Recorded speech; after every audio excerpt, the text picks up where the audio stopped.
Good morning all of you. मैं Ranjeet Singh, Gurugram teacher training college Chak 5 Belam Shri Vijaynagar के YouTube channel में आप सभी का स्वागत करता हूं।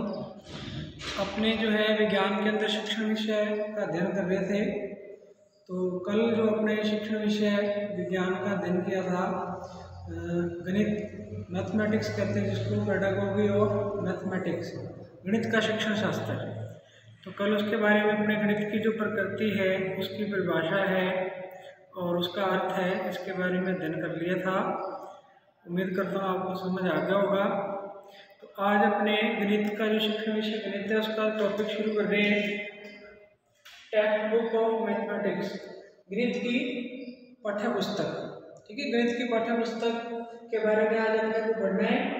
तो अब जो पाठ्य पुस्तक होती है, गणित की पाठ्य पुस्तक कह लें या किसी भी विषय की पाठ्य पुस्तक है, वो उस विषय का अध्ययन करवाने के लिए सबसे महत्वपूर्ण और सबसे पहला साधन होता है। मतलब बिना पाठ्य पुस्तक के ना तो शिक्षक अच्छे से अध्ययन करवा सकता है, ना बच्चे अच्छे से अध्ययन कर सकते हैं। तो इसके अंदर जो पाठ्य पुस्तक होती है, उसका जितना उपयोग बच्चों के लिए होता है, उतना ही उपयोग शिक्षक के लिए भी होता है। मतलब ये दोनों की ही प्राथमिक आवश्यकता होती है अध्ययन के लिए। ठीक है, अब अपने पाठ्य पुस्तक के बारे में पढ़ने हैं। तो इसको अपने दो भागों में डिवाइड करते हैं। पहले तो अपने पढ़ेंगे कि पाठ्य पुस्तक की आवश्यकता क्यों पड़ती है, पाठ्य पुस्तक की आवश्यकता क्यों होती है। ठीक है, फिर अपने पढ़ेंगे पाठ्य पुस्तक की विशेषताएं। ठीक है, तो इसको दो पार्ट में डिवाइड कर लिया अपने। पाठ्य पुस्तक होती है जो गणित की, पहले है गणित की पाठ्य पुस्तक की आवश्यकता क्यों पड़ती है। ठीक है, गणित की कह लें या आपने किसी भी विषय की कह सकते हैं, लगभग सभी में ये टॉपिक अपने को पढ़ना होता है। जितने भी टीचिंग सब्जेक्ट है साइंस के, उन सभी के अंदर लगभग ये टॉपिक मिलता है अपने को। ठीक है, पाठ्य पुस्तक।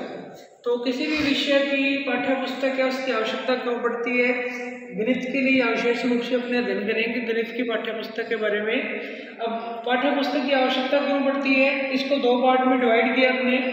पहला है शिक्षक के दृष्टिकोण से, दूसरा है छात्रों के दृष्टिकोण से।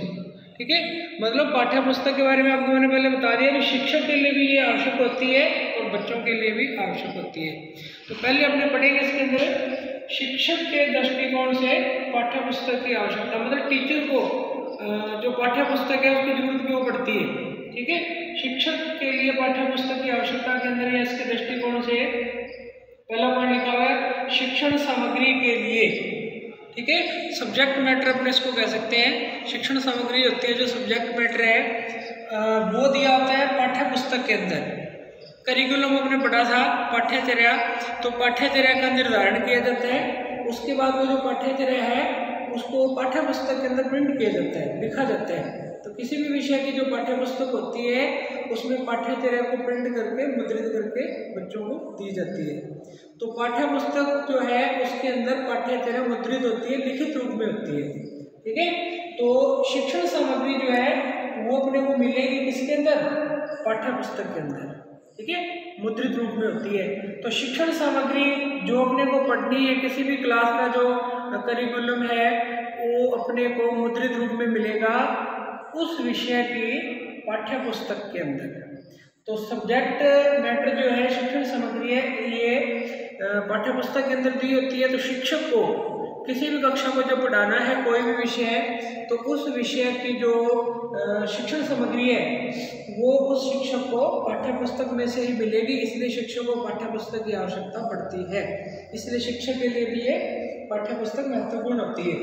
दूसरी बात करें अपने तो अभ्यास हेतु, अभ्यास जिसको अपने प्रैक्टिस भी कह सकते हैं। तो जो शिक्षक है वो भी अपना जो विषय है उसके अंदर अपना ज्ञान बढ़ाने के लिए निरंतर अभ्यास करता है और बच्चों को नवीन ज्ञान देने के लिए, ठीक है ना, पाठ की तैयारी करता है। पाठ को कक्षा में पढ़ाने से पूर्व पाठ की तैयारी की जाती है शिक्षक के द्वारा। तो शिक्षक जब गणित के अंदर नए पाठ की शुरुआत करेगा बच्चों को पढ़ाने के लिए, तो पहले उसका अभ्यास करेगा समय। अब वो अभ्यास करेगा तो अभ्यास करने के लिए उसको जो सब्जेक्ट मैटर है वो उसमें मिलेगा, पाठ्य पुस्तक में मिलेगा। तो इसलिए अभ्यास हेतु पाठ्य पुस्तक की आवश्यकता शिक्षक को पड़ती है, क्योंकि पाठ्य पुस्तक के अंदर कुछ उदाहरण दिए होते हैं, कुछ सवाल दिए होते हैं, जिनके द्वारा शिक्षक क्या कर सकता है, अभ्यास कर सकता है और अपनी जो है विषय वस्तु के ऊपर पकड़ उसको मजबूत बना सकता है। ठीक है। तीसरा जो है संदर्भ सामग्री के रूप में। अब पाठ्य पुस्तक जो है संदर्भ सामग्री के रूप में भी उपयोगी है। संदर्भ सामग्री जिसको अपने रेफरेंस बुक भी कह देते हैं। कोई भी जब पाठ्य पुस्तक तैयार की जाती है तो उससे संबंधित जो पहले से पाठ्य पुस्तकें तैयार की हुई हैं, उन पाठ्य पुस्तकों के ज्ञान की सहायता उस पाठ्य पुस्तक को बनाने में ली जाती है। उसको अपने कहते हैं संदर्भ पुस्तकें, रेफरेंस बुक। तो ये जो गणित की पाठ्य पुस्तक है, यह संदर्भ सामग्री का भी काम करती है शिक्षक के लिए। शिक्षक गणित की पाठ्य पुस्तक में से जो विषय वस्तु है बच्चों को पढ़ाई जाने वाली, उसका अध्ययन करके जो अपने ज्ञान को और ज़्यादा बढ़ा सकता है और बच्चों को अच्छे से ज्ञान दे सकता है। इसके अलावा मार्गदर्शन हेतु, मार्गदर्शन किसका, शिक्षक का, या अपने शिक्षा से संबंधित दृष्टिकोण से पढ़ रहे हैं तो कहने का मतलब जो पाठ्य पुस्तक है गणित की, वो गणित के शिक्षक का भी मार्गदर्शन करती है। जैसे शिक्षक बच्चों का मार्गदर्शन करता है, ठीक है, ऐसे ही शिक्षक को जो बुक होती है, जो विषय वस्तु की किताब होती है, वो शिक्षक का भी मार्गदर्शन करती है। ठीक है। उसको क्योंकि बुक के अंदर उदाहरण दिए होते हैं, है ना। कोई गणित की पुस्तक है तो उसके अंदर कोई भी प्रमेय दी होगी, कोई समीकरण दी होगी, कोई सवाल दिया होगा, उससे संबंधित सूत्र दिया होगा, चित्र दिए होंगे साथ में, तो जिससे शिक्षक को क्या मिलेगा, उसको समझने में मार्गदर्शन मिलेगा। तो कहने का मतलब जो बुक है विषय की गणित की, वो गणित के शिक्षक को मार्गदर्शन देती है।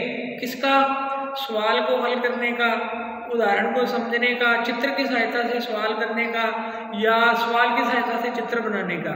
क्योंकि गणित के अंदर रेखा गणित भी होती है, ठीक है, जिसके अंदर सवाल की सहायता से चित्र बनाए जाते हैं, चित्रों की सहायता से सवाल भी हल किए जा सकते हैं, है ना। तो रचना करनी होती है जैसे सवालों की। तो ये पॉइंट है शिक्षक के दृष्टिकोण से पाठ्य पुस्तक की आवश्यकता, मतलब टीचर को इन कामों के लिए पाठ्य पुस्तक की आवश्यकता पड़ती है। तो अपने ये कह सकते हैं कि शिक्षक को पाठ्य पुस्तक की आवश्यकता पड़ती है इन कारणों के लिए। अब अपने दूसरा पढ़ेंगे छात्रों के दृष्टिकोण से पाठ्य पुस्तक की आवश्यकता। अब बच्चों को पाठ्य पुस्तक की आवश्यकता क्यों पड़ती है, ठीक है। जब टीचर ने पाठ्य पुस्तक पढ़ ली, ये ज्ञान ले लिया, अब ये शिक्षक बच्चों को ज्ञान दे सकता है, लेकिन फिर भी बच्चों को पाठ्य पुस्तक की आवश्यकता पड़ती है। उसके कुछ कारण हैं, वो अपने यहाँ पढ़ेंगे। अब पहला है इसमें लिखा हुआ स्वाध्याय में सहायक। पाठ्य पुस्तक क्या करती है, बच्चों को स्वाध्याय में सहायता करती है। स्वाध्याय होता है समय पढ़ना।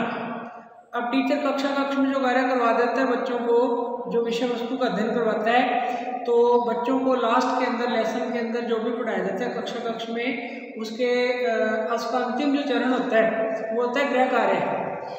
मूल्यांकन किया जाता है, मूल्यांकन प्रश्नों के बारे बाद में लास्ट में होता है गृह कार्य। गृह कार्य जो बच्चों को शिक्षक देते हैं वो बच्चे घर जाके करते हैं, तो एक प्रकार का अभ्यास कार्य होता है। अब बच्चे फिर जब गृह कार्य करेंगे तो उनमें स्वाध्याय की आदत विकसित होगी, समय पढ़ने की आदत आएगी। अब जब बच्चे स्वाध्याय करेंगे तो शिक्षक उनको जो गृह कार्य देगा वो बच्चे करेंगे पाठ्य पुस्तक की सहायता से। बच्चों को जो सवाल दिए जाएंगे गणित के, वो बच्चे गणित के पाठ्य पुस्तक की सहायता लेकर उनको हल करेंगे। कुछ उदाहरण हो सकते हैं। तो बच्चों में जो स्वाध्याय में पाठ्य पुस्तक उनकी सहायता करेगी। बच्चे जब समय पढ़ेंगे तो पाठ्य पुस्तक के अंदर उदाहरण वगैरह पढ़ करके बच्चे स्वाध्याय आसानी से कर सकते हैं। इसलिए बच्चों में स्वाध्याय के लिए पाठ्य पुस्तक उनकी सहायता करती है। दूसरा है व्यक्तिगत पिछड़े छात्रों हेतु उपयोगी। अब व्यक्तिगत पिछड़े छात्रों के लिए आपको मैंने पहले भी बताया था कि कक्ष में जो बच्चे होते हैं सभी एक जैसे नहीं होते। मानसिक, शारीरिक और संवेगात्मक रूप से एक ही कक्ष में अलग अलग प्रकार के बालक पाए जाते हैं, उनको कहते हैं व्यक्तिगत विभिन्नता। शारीरिक रूप से भी बच्चे अलग अलग प्रकार के होते हैं, मानसिक रूप से भी, संवेगात्मक रूप से भी, ठीक है। अब मानसिक रूप से पिछड़े बालक क्या लिखा, व्यक्तिगत पिछड़े। व्यक्तिगत पिछड़े का मतलब कक्ष में कोई बच्चा विशेष हो सकता है जिसकी बुद्धि लब्धि कम हो, IQ कम हो। कोई बच्चा हो सकता है उसकी नज़र कम हो, दिखता कम हो, उसको व्यक्तिगत के अंदर ये आ जाता है भी इंडिविजुअल, अलग अलग। किसी बच्चे की बुद्धि कम हो सकती है, किसी दूसरे बच्चे की बुद्धि तो अच्छी है लेकिन उसको दिखाई कम देता है, शारीरिक रूप से विकलांग है ना। कोई तीसरा बच्चा ऐसा हो सकता है उसकी बुद्धि भी अच्छी है, उसको दिखता भी अच्छा है लेकिन उसके कान में प्रॉब्लम है, उसको सुनाई कम देता है। तो ऐसे व्यक्तिगत पिछड़े बालक होते हैं वो, है ना। कोई बच्चा किसी कारण से पिछड़ा हुआ है, कोई दूसरा बच्चा किसी अलग कारण से पिछड़ा हुआ है, तो ऐसे छात्र हेतु उपयोगी है। अब जिस बच्चे को कक्षा में कम सुनाई देता है वो बच्चा शिक्षक जो कार्य करवाएगा पाठ्य पुस्तक में से, वो बच्चा घर जाके पाठ्य पुस्तक में से उसका अध्ययन आसानी से कर सकता है। तो पाठ्य पुस्तक क्या करेगी, व्यक्तिगत पिछड़े बालकों की सहायता करेगी उस कार्य को पढ़ने में जो कक्ष में शिक्षक के द्वारा करवाया गया है या करवाया जाता है। तो पिछड़े बालकों के लिए ये बहुत बड़ा साधन हो सकती है स्वाध्याय करने का, क्योंकि हो सकता है कक्ष में उनको अच्छे से समझ में आए, बुद्धि लब्धि कम में शिक्षक ने जो कार्य करवाया उनको एक बार में अच्छे से समझ में आए, लेकिन वो जब घर जाके पाठ्य पुस्तक की सहायता से उसको रिविजन करेंगे, दोबारा पढ़ेंगे, तो उनको जो है वो अच्छे से समझ में आ जाएगा। ठीक है। इसके बाद अगला है सुविधानुरूप उपयोग। अब सुविधानुरूप उपयोग का मतलब क्या है कि बच्चे जो है पाठ्य पुस्तक को अपनी सुविधा के अनुसार उपयोग में ले सकते हैं, क्योंकि कक्षा के अंदर जो अध्ययन करवाया जाएगा वो निर्धारित होता है, उसका समय भी निर्धारित है और समय अवधि भी निर्धारित है भी इतने समय के लिए गणित का क्लास लगेगा और इतने बजे या इतने टाइम पे लगेगा। उसके अंदर समय निर्धारित होने के कारण कुछ बच्चे जो है किसी कारण उपस्थित रह जाते हैं, कक्षा में नहीं आ पाते हैं और वो जो है उस पाठ्य वस्तु विषय वस्तु को अच्छे से नहीं समझ पाते हैं। फिर बच्चे क्या करते हैं, अगर उनके पास बुक होगी, पाठ्य पुस्तक होगी जो कक्षा में कार्य करवाया गया, बच्चे उस कार्य को पाठ्य पुस्तक में से उस क्लास के बाद, है ना, एक दिन बाद 2 दिन बाद कभी भी उसका दोबारा से अध्ययन कर सकते हैं, या कक्ष में जो कार्य करवा दिया गया, विषय वस्तु का अध्ययन करवा दिया गया, बच्चे उसको दोबारा से अपनी मर्जी से देख सकते हैं, पढ़ सकते हैं। तो अपनी सुविधा के अनुसार मतलब पाठ्य पुस्तक जो है उसका उपयोग बच्चे विषय वस्तु जो कक्षा में पढ़ाई गई है उसका अध्ययन करने के लिए उपयोग कर सकते हैं। तो ये पॉइंट थे अपने पाठ्य पुस्तक की आवश्यकता के। ठीक है। शिक्षक के दृष्टिकोण से अपने ये पढ़े हुए शिक्षण सामग्री के लिए शिक्षक को उपयोगी रहती है, पाठ्य पुस्तक अभ्यास हेतु भी उपयोगी रहती है, शिक्षक के लिए संदर्भ सामग्री के रूप में भी उपयोगी रहती है और मार्गदर्शन हेतु भी उपयोगी रहती है। फिर अपने छात्रों के दृष्टिकोण से पढ़ लिया, स्वाध्याय में सहायता करती है बच्चों की पाठ्य पुस्तक, व्यक्तिगत पिछड़े बालकों हेतु उनके अध्ययन में पाठ्य पुस्तक सहायता करती है। और सुविधा रूप उपयोग मतलब बच्चे अपनी सुविधा के अनुसार पाठ्य पुस्तक में से आसानी से अध्ययन कर सकते हैं विषय वस्तु को जो कक्षा में शिक्षक ने बच्चों को पढ़ाई है। तो ये तो था पाठ्य पुस्तक की आवश्यकता। ठीक है। अब अपने शुरू करेंगे पाठ्य पुस्तक की विशेषताएं।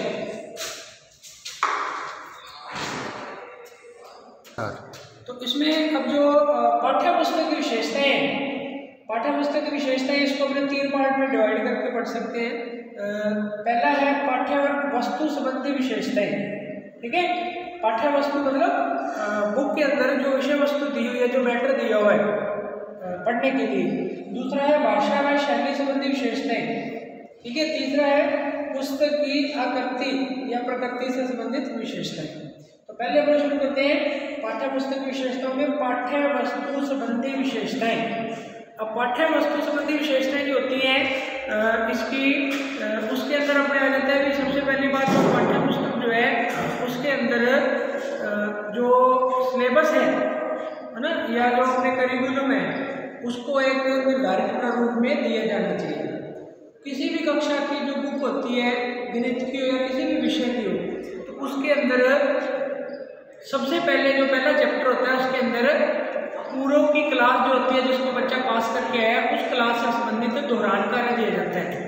ठीक है। दोहरान कार्य नाम से एक पहला चैप्टर दिया होता है, उसके अंदर बच्चे क्या करते हैं, पीछे वाली कक्षाओं में जो पढ़ा गया मैटर है उसका दोहरान करते हैं।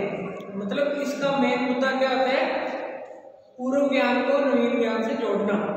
ठीक है। बीएड के अंदर बच्चों को ये सिखाया जाता है कि जब भी बच्चों को कोई ज्ञान देना है नया, तो उनको पुराने वाला ज्ञान जो है उस ज्ञान के साथ नए ज्ञान को जोड़ करके दिया जाना चाहिए।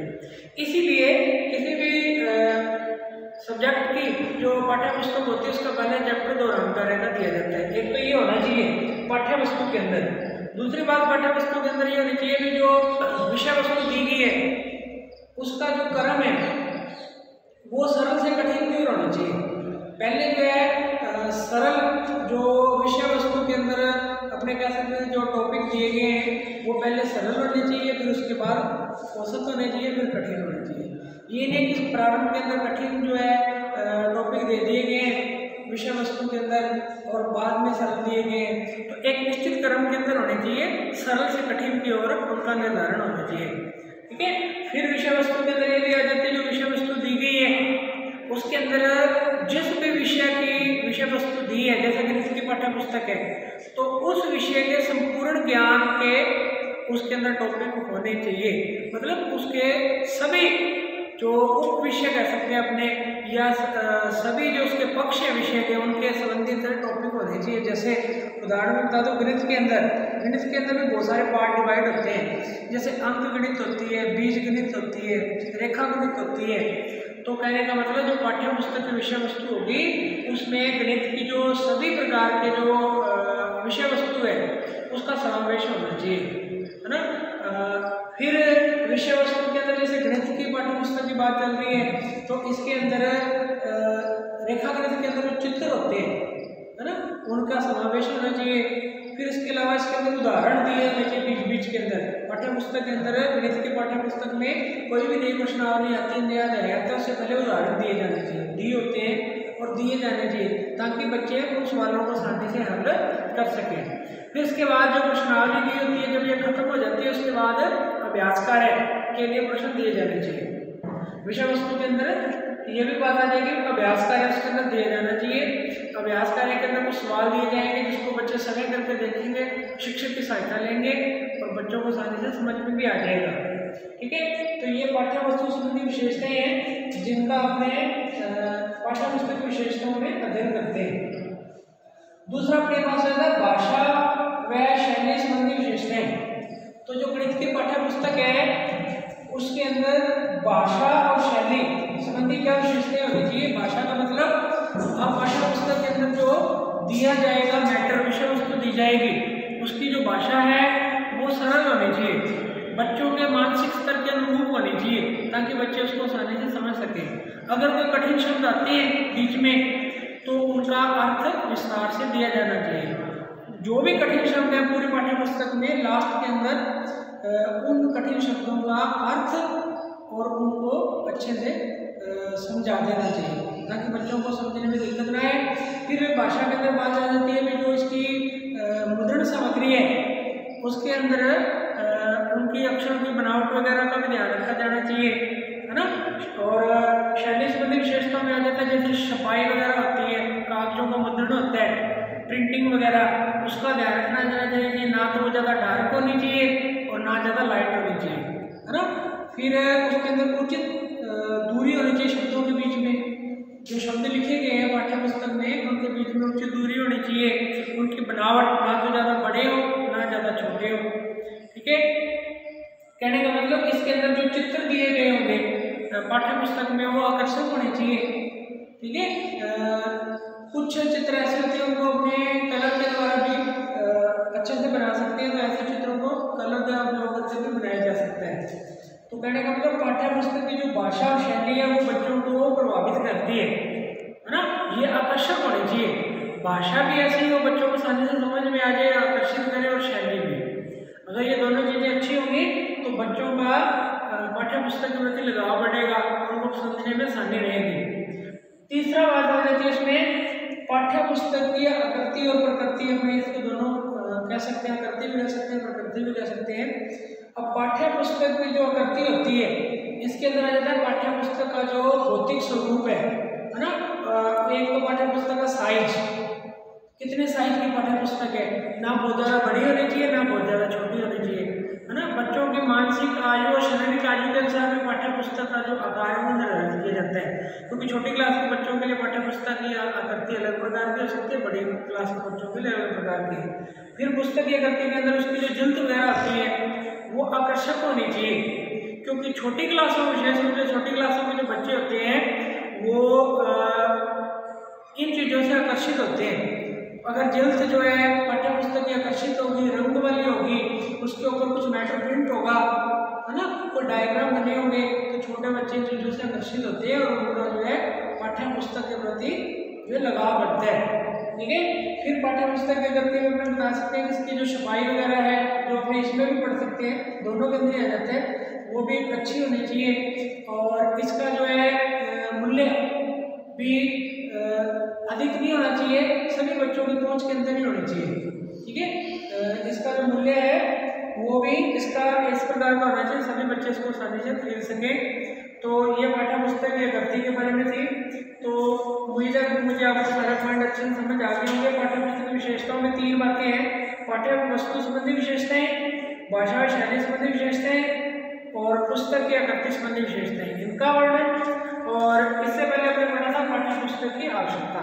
तो ये गणित की पाठ्य पुस्तक थी, पाठ्य पुस्तक की आवश्यकता और पाठ्य पुस्तक की विशेषताएं। ये आपको अच्छे से दोनों को आपने समझ लेना है और उम्मीद है कि आपको अच्छे समझ में आ जाएगा। किसी को कोई समस्या हो तो आप जो है कमेंट बॉक्स में मैसेज करके दोबारा से पूछ सकते हैं।